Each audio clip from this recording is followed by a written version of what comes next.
ये है नागपाड़ा की मस्जिद संतरास फ्रेंड। इतनी अच्छी लग रही है। रात के 3 बज रहे हैं, पूरी लाइटिंग वगैरह है और इसके ठीक सामने है मस्तान तालाब। यहाँ पर फ्रेंड ईद की नमाज होने वाली है, तो रात में पूरी तैयारी चल रही थी। चारों तरफ नमाज पढ़ने के लिए चटाइयाँ बिछा दी हैं। जो लोग नीचे नमाज नहीं पढ़ सकते उनके लिए कुर्सी का भी इंतज़ाम है।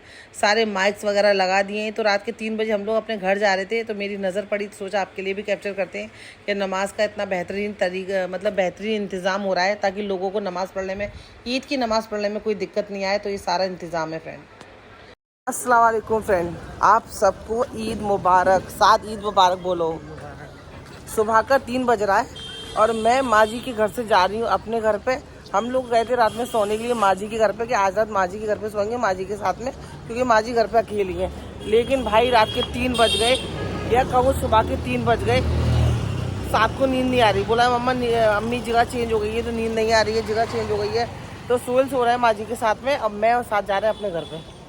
और माशाल्लाह से पूरे नागपाड़े पर रौनक ही रौनक हो रही है। इस साइड में नहीं है, माँ जी की साइड में ज़्यादा हो रही है। बकरे बहुत सारे हैं। इंशाल्लाह मैं सुबह जल्दी जाऊंगी माँ जी की बिल्डिंग में, तो आपको सारे बकरे दिखाऊंगी।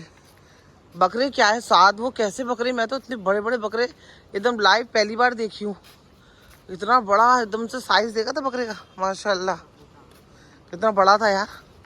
कैप्चर करना चाहिए था मुझे, सुबह करती हूँ। अगर कुर्बानी से पहले पहुँच जाऊँगी तो ज़रूर कैप्चर करूँगी। अभी कुर्बानी हुई नहीं है। ये रहा है सीधे बकरे दोनों भाई। अरे ईद मिलो, ईद मिलना ही भूल गए आप।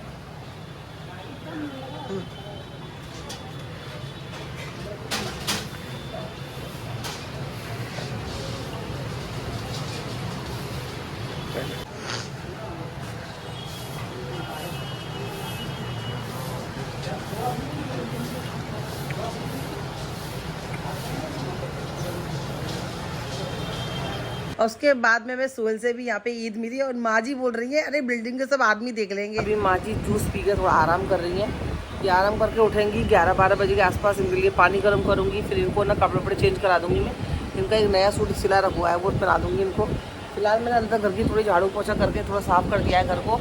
चटाई वटाई बिछा दी है कि कोई भी अगर माँ जी से मिलने आए तो एटलीस्ट घर साफ़ सुथरा होना चाहिए। तो हल्का फुल्का साफ़ सुथरा कर दिया है मैंने। ठीक है, चलिए। माँ जी देख रही हूँ, किससे बात कर रही हूँ। भाई एक नींद ले ली मैंने माँ जी ने, हम दोनों ही सो गए थे।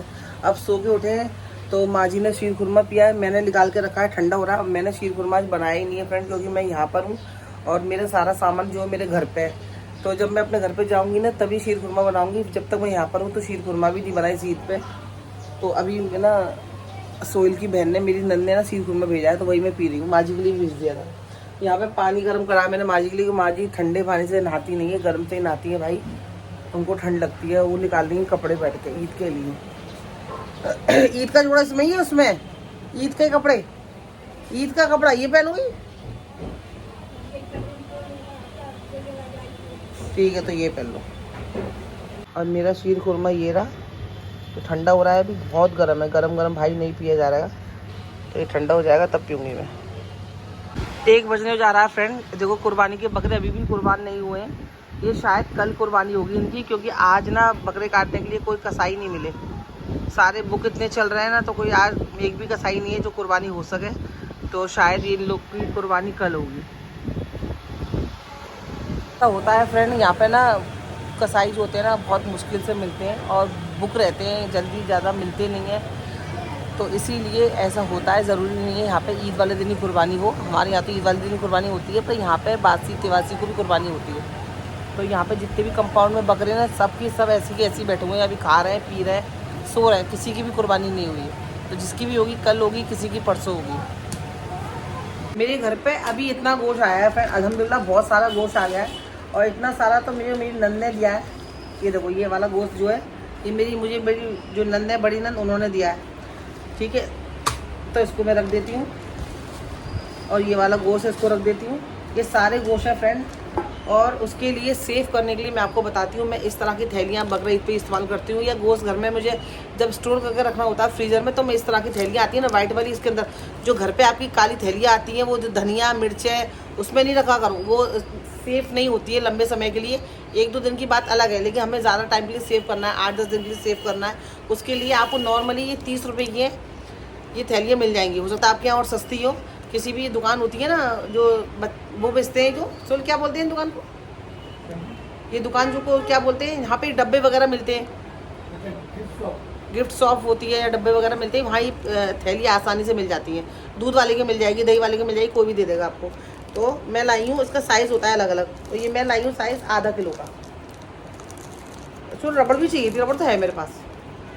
तो ये मैं आधा किलो की साइज़ के पिन्नी लेके आई हूँ। उसका ना जिपर है, खोलूँगी यहाँ से और रबड़ लगा के इसको मैं रख दूँगी। इससे फ़ायदा क्या होता है फ्रेंड, जब भी हमें गोश्त बनाना है तो एक थैली निकाली, पानी में डाला, बना ली। और सारा गोश्त जब हम एक साथ में रख देते हैं और जब बनाना होता है तो उसको 1-2 घंटे पहले सारा गोश्त को एक साथ में निकालना पड़ता है। पानी हम डाल नहीं सकते, क्योंकि गोश्त के अंदर अगर पानी चला गया तो उसको बाद में स्टोर नहीं कर सकते। पानी जितने गोश्त में जाता है उतना गोश्त अब बनाना पड़ता है आपको। बहुत सारे लोग पानी डाल दोगे ना आप गोश्त के अंदर तो आपका गोश्त फिर रखने लायक नहीं रहेगा।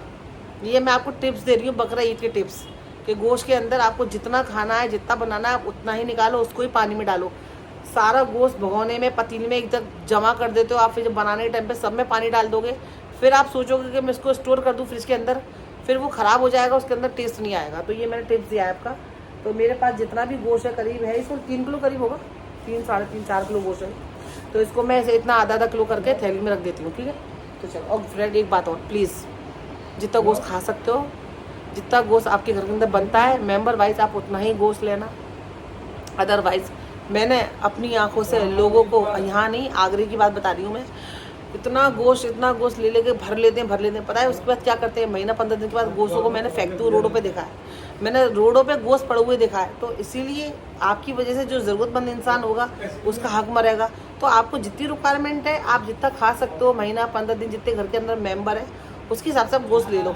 अदरवाइज़ आपको लग रहा है कि नहीं मेरे को ज़्यादा गोश्त की रिक्वायरमेंट नहीं है, तो लेके क्या फ़ायदा। आप मना कर दो कि नहीं भाई सॉरी, मेरे पास गोश्त है इतना, आप किसी और ज़रूरतमंद को दे दो।